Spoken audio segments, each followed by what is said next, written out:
as a rookie in 1989.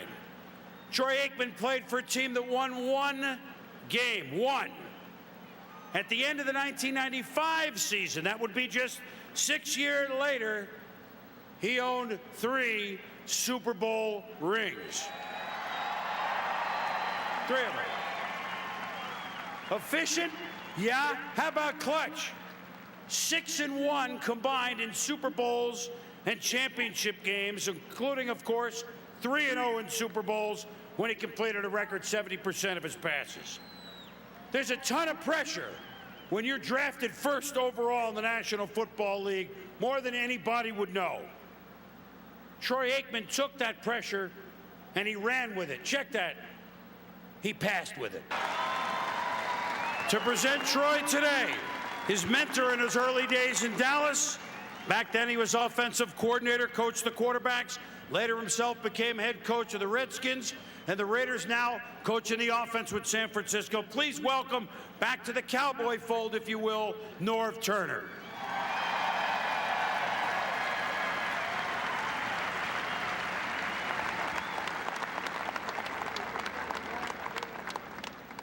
I must say it's awfully nice, even though if it's just for a weekend, to be around the Cowboy fans and Troy.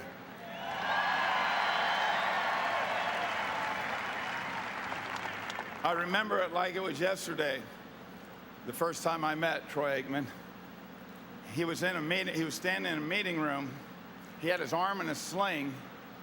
He was recovering from shoulder surgery. He had been slammed to the turf at the vet by Clyde Simmons. I think Reggie got in on that one also. I joked to Troy, we've got to get you to get rid of that ball a little quicker. He didn't laugh. In fact, he gave me that look he can give you that says, hey, let's get to work. A few weeks later, we had a chance to go out in the field for the first time. I remember after the workout, calling my good friend and coach, Ernie Zampese. I told him I'd never seen anything like it. Few have had the great release, the unbelievable arm strength, and incredible accuracy of Troy Aikman.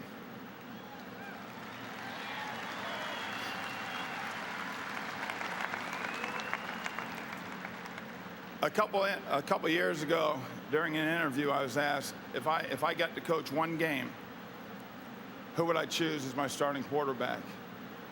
As you saw today, there's a lot of great ones to choose from, but it was really a very easy question for me to answer. I told him I'd choose Troy.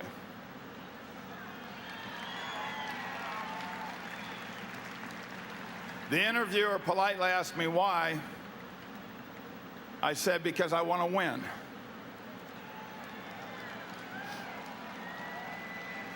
I further explained my answer. Troy was consistently the most accurate passer I've ever seen. What fans saw on Sunday, his teammates saw every day of the week. Another one of Troy's real strengths was his ability to bring out the best in everyone around him. Troy was driven to be the best, and he expected the same from everyone around him.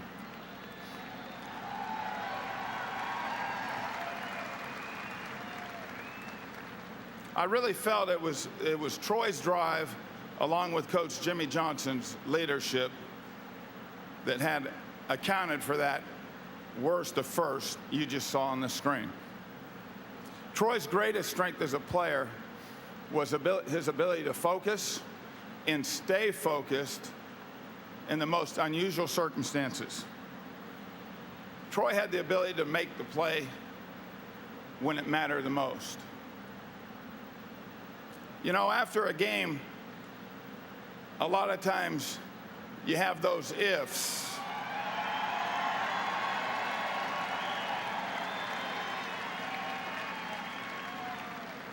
You know what I'm talking about. If we'd completed that ball on 3rd and 4, we would have won the game. You also have those whys. Why'd they throw the ball in that situation? They could have given it to Emmett. With Troy, you didn't have those ifs and whys. The best example to me was in the '92 championship game with 4 minutes left in the game. There was no ifs. Alvin Harper ran a slant. Troy hit him right between the numbers. Alvin ran down the field inside the 10 and took Troy, himself, and the rest of the Cowboys right to the Super Bowl.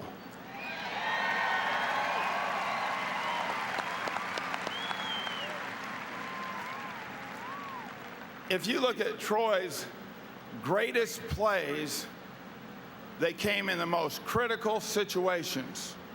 If you look at his greatest games, they came against the best teams, and they came in the playoffs. Troy's one of the most unselfish players to have played. He knew the things he had to do to give his team the best chance to win. In an era of super egos, he never let his get in the way of winning. Super Bowls were more important than statistics. Today, Troy is being honored as one of the greatest players ever. It was a thrill for me to coach him 3 years in Dallas. During that time, we became great friends and won 2 Super Bowls. It was very difficult coaching against Troy and the Cowboys the next 7 years. During that 10-year era, Troy was the winningest quarterback in the National Football League.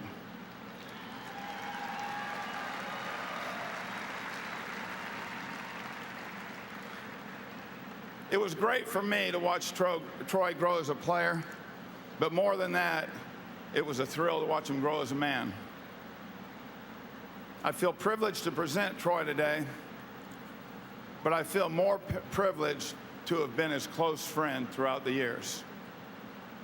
Troy's teammates would tell you he was a leader of those great Dallas teams of the '90s. It's fitting that he's the first of that group to enter the Hall of Fame.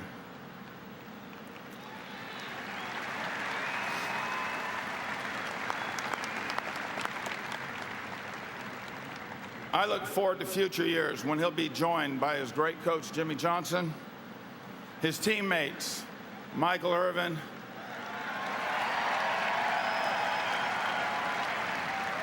Emmitt Smith, Larry Allen, and hopefully others. It's a great honor and thrill to present to the Hall of Fame Dallas quarterback, number 8, Troy Aikman.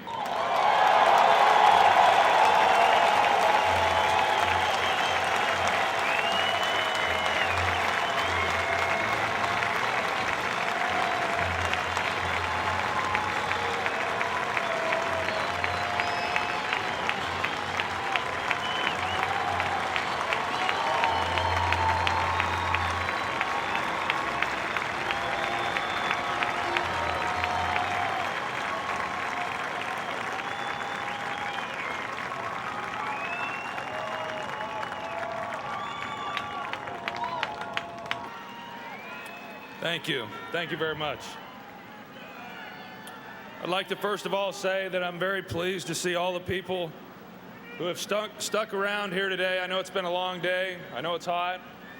I know a lot of you have come to watch other inductees and have reason to leave, but you've stuck it out, and I appreciate that very much.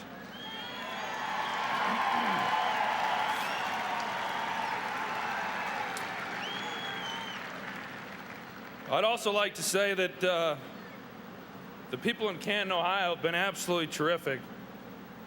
Over the last 3 days that we've been here, the hospitality that they've shown myself and my family has been nothing short of spectacular.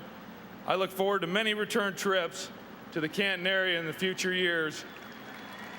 I don't anticipate missing many Hall of Fame weekends. Thank you for the hospitality, and thank you for the courtesy you've shown me and my family.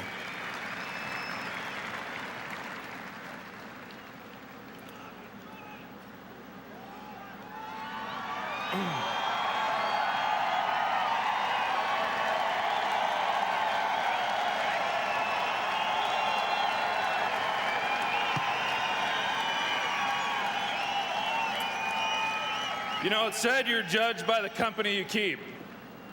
If that's true, I'm in great standing today.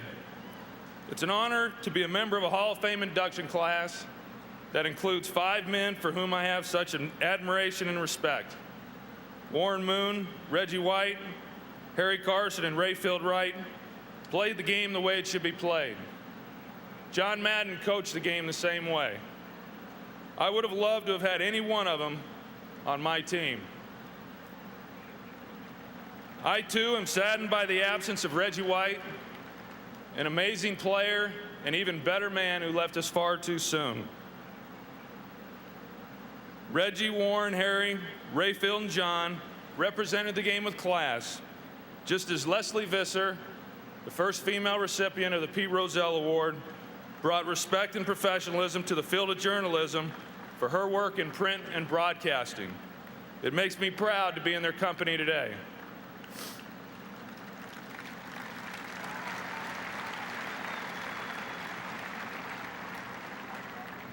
I'm honored as well to have Norv Turner here today as my presenter.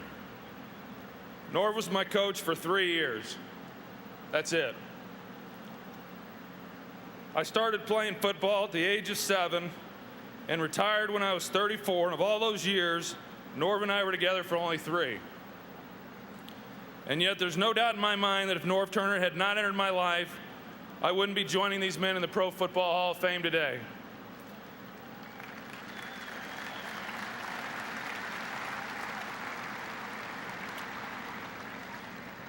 He meant that much to my career and to the Dallas Cowboys. Norv came to Dallas as an offensive coordinator in 1991, my 3rd season, and turned around one of the worst offenses in the National Football League and gave guidance to a young quarterback who was in desperate need of some direction. We went to the playoffs that season, and over the next 2 years won back-to-back Super Bowls.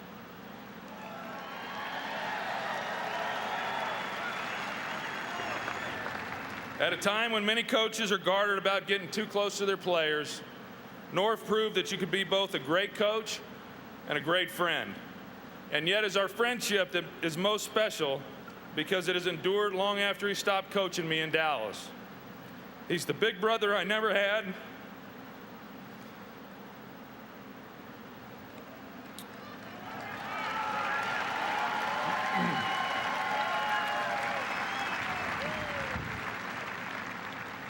And I thank him for having the single biggest influence on my career.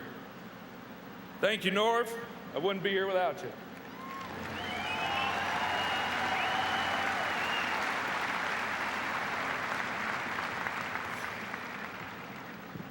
When I was a kid, all I ever wanted to be was a professional athlete. It wouldn't have happened without the help of a lot of great coaches.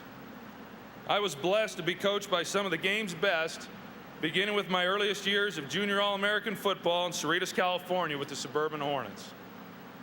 Mario Orozco, Rod Davis, Manny DeSalva taught me the fundamentals of the game and what it meant to be a good sport.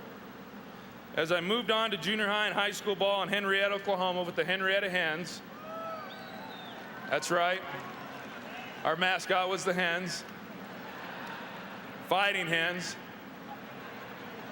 as if maybe that instilled a little bit of doubt in our opponents' minds. Anyway, Bill Holt and Ish Kanatabe there in Henrietta taught me about the sacrifices that must be made to excel. Following high school, I attended Oklahoma University and was coached by one of the winningest coaches in college football history, Barry Switzer. It was also while at Oklahoma that I got coached by Mack Brown, current head coach of the defending national champion Texas Longhorns.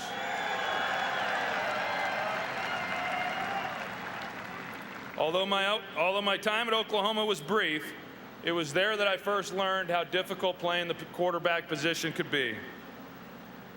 It was through those disappointments, however, that led to my transfer into UCLA. That decision would turn around my career. I owe so much of my success to UCLA and to my head coach there at the time, Terry Donahue.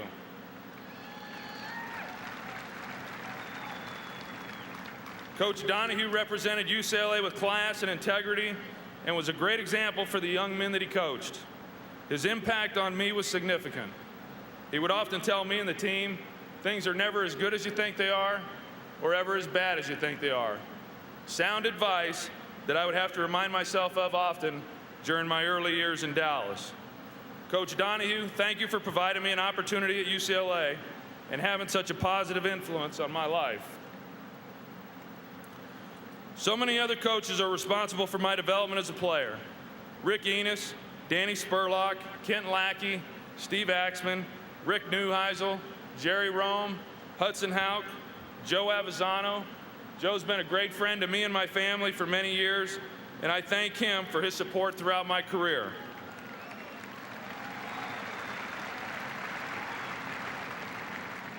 Ernie Zampese, my offensive coordinator in Dallas for 4 years, including when we won Super Bowl 30, and was one of the best offensive minds and greatest people that this game has ever known. Ernie couldn't be with us today. I know he's watching, and Ernie, I say thank you for everything.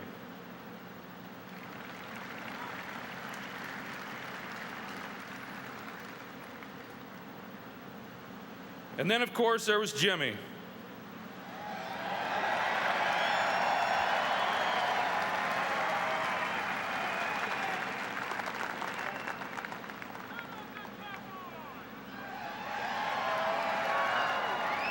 Jimmy Johnson and I arrived in Dallas the same year, 1989, both fresh from college, both eager to prove ourselves. Didn't take long to see that Jimmy was unique, and it wasn't just because of his hair.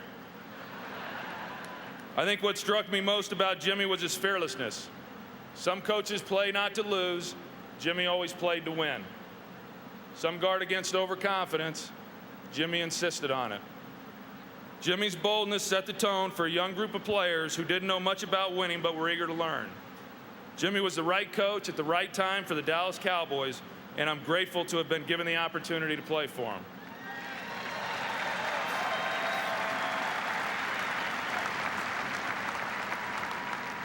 I was also fortunate to have played for a franchise whose owner was as committed to winning as anybody on the field. Every move Jerry Jones made was done with the sole purpose of helping the Cowboys win championships. That's what he was about then and still is to this day. As a quarterback, the player who more than any other is ultimately judged on his ability to win, I couldn't have asked for anything more from an owner.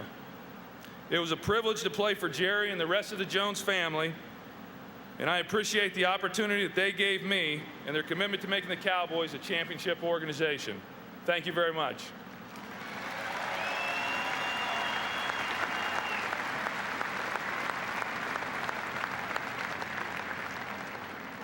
In addition to great coaching and ownership, I had the pleasure of playing with a very gifted and special group of players. It's no wonder we enjoyed so much success in the 90s, considering all the talent we had. I enjoyed the best seat in the house as I watched Emmitt Smith run his way to the NFL's all-time rushing record.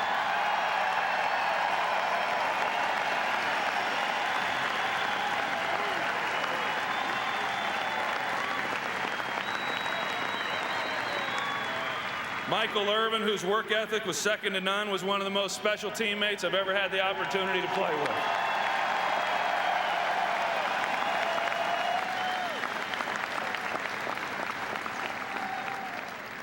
I always took great pride in being a part of the triplets with Michael and Emmitt. There were so many other special players that I had a chance to play with, guys such as Jay Novacek, the irreplaceable and unsung hero of our franchise, Daryl Moose Johnston,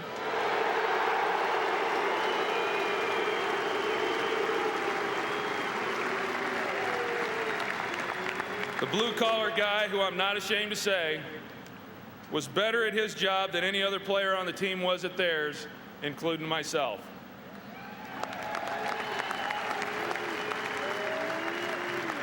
Charles Hayley, no one came more prepared to play or played harder on game day than Charles did.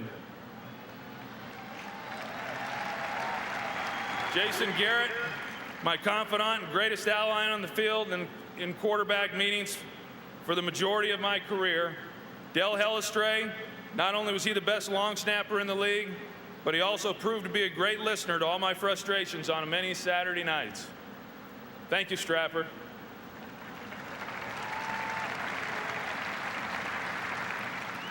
golf game hadn't gotten any better. I was also protected for many years by one of the best offensive lines of all time.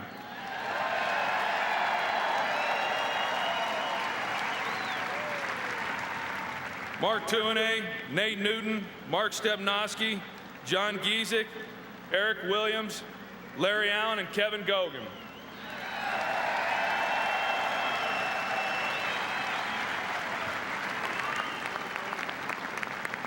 As talented as all of these players were, however, they were even better teammates. When I look back at my football career and the championship seasons, I think of all of my teammates from Henrietta to UCLA to Dallas that shared in those moments, and I thank all of you. I certainly would not be here without you.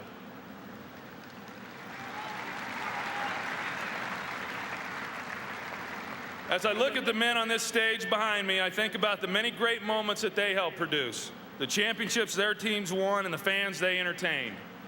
They all made significant contributions to their teams, and that's why they're here. In Dallas, my role as the quarterback was to move our team down the field and score points. Sometimes that meant passing the ball, sometimes it meant handing it off. We had a good system in Dallas. Although it wasn't one that allowed me to put up big numbers, that was fine. I did what was asked to help the team win, so it is extremely gratifying that after a career of putting team accomplishments in front of personal achievement, today I am receiving the greatest individual honor a football player could ever receive. I didn't seek it, and yet I'm here. I'm so grateful to the NFL, to the Cowboys, to my teammates, and to my coaches for helping me get here.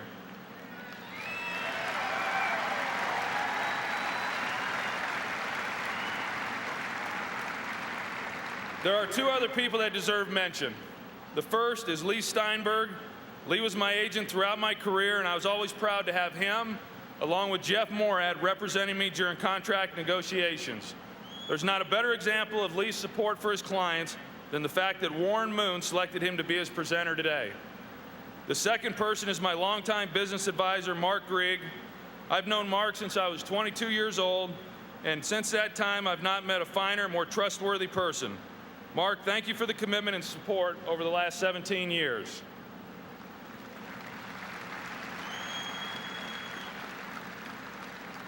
I'm also very grateful to my family.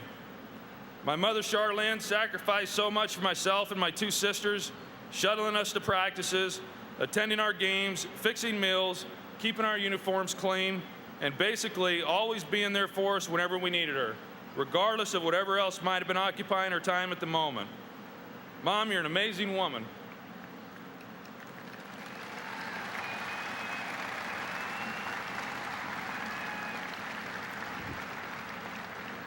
You've always given more than you've gotten, yet I don't think you'd have it any other way. The older I get, the more I understand how much you sacrificed, and your children will forever be indebted to you.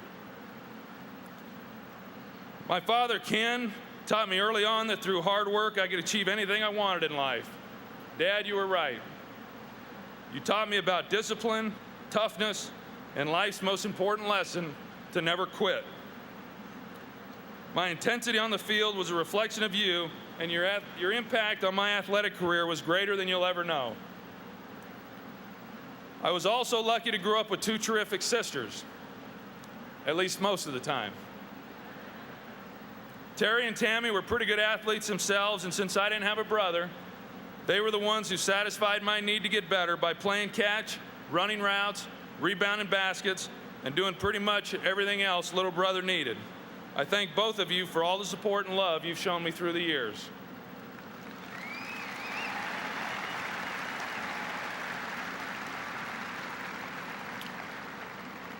There's now a new team of Aikman women in my life. My wife, Rhonda, is my best friend. She inspires me daily in ways that no one ever has before. The past 8 years have been, without question, the best years of my life.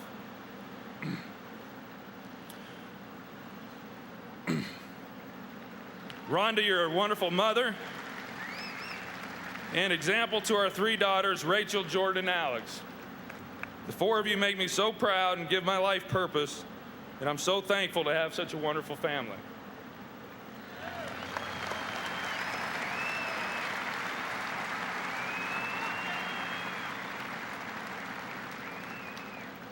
I'd also like to thank the many friends, family, and fans who have traveled great distances to share this moment with me today.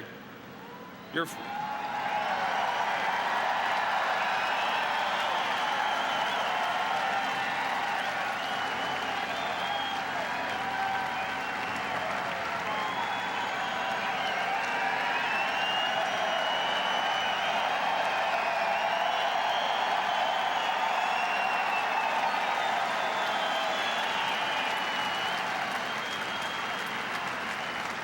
Thank you. Your friendship and support means so much to me as it did throughout my career. Football is a great game that has afforded me many things and provided much happiness. But my greatest blessings in life have been my family and friends. A high school coach once told me that in life you have a lot of acquaintances, but very few friends. For most, that's probably true, but not for me. The many friendships in my life are what make me feel every single day like I'm the luckiest guy in the world, and I thank all of you for being here today.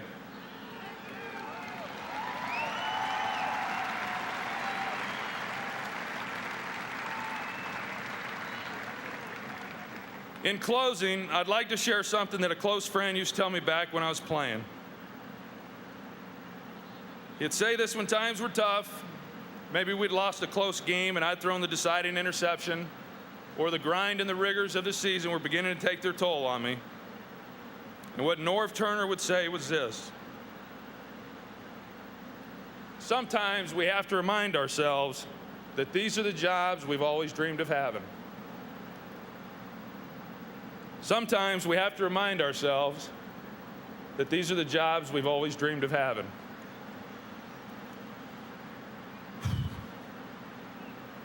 Norv was right.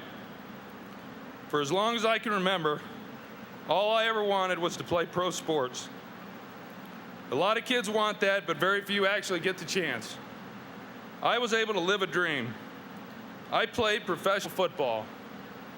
That I was able to do so with so many great players and coaches, and win 3 world championships, and wind up here today with all these great men in gold jackets, well, it's almost too much to believe. I am humbled to be welcomed to the Pro Football Hall of Fame, and I thank you.